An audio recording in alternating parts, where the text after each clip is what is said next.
I do now.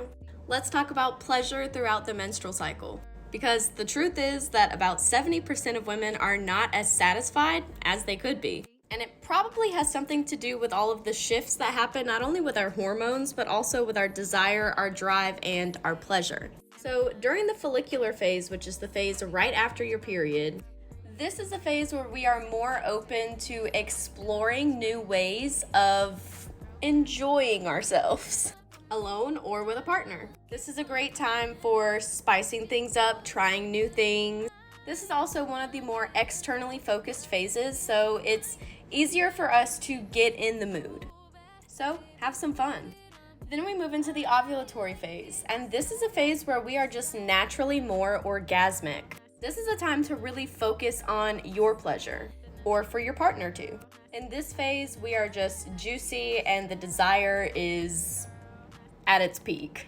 As we move into the luteal phase, that desire and that lubrication starts to decrease. During the first half of the luteal phase, that desire and drive is still very much there. But as we move to the second part of the luteal phase, getting closer to menstruation, that drive and desire starts to wane. This is a time where we start to recall our focus and energy back to ourselves. This is also a phase where lubrication just isn't as readily available. This is a time for lots of foreplay and taking it slower.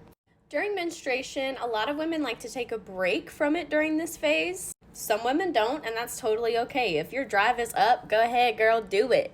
Some women find that when it does happen in this phase, that it can actually help with cramps and other period pain, kind of like an internal massage for the uterus.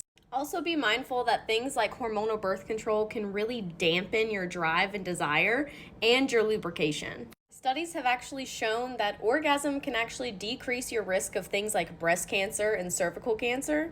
So if you're feeling up to it and the pleasure and the desire and the drive is there, do it.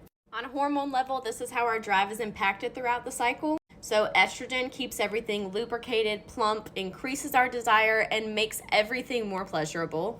Progesterone, which is in the luteal phase after ovulation, keeps us calm, reduces PMS symptoms, and helps us sleep, but higher levels can adversely impact our drive. And testosterone also spikes mid-cycle, so estrogen and testosterone work together to boost their drive and may even improve orgasms. No matter what phase you're in, your pleasure is still important and it still matters. But understanding how that pleasure, desire, and drive can wax and wane throughout the cycle can be so beneficial not only to you, but also to your partner. And also cuts down on all the shame and everything else that can come when our desire starts to wane. The big O can benefit us in so many ways, including our brain health, our immune system, our metabolism, our stress response, and our microbiome. Body literacy and pleasure is every woman's right. And if you're not feeling as satisfied as you feel like you could be, maybe take into account your menstrual cycle and see how that changes things. I hope this helps.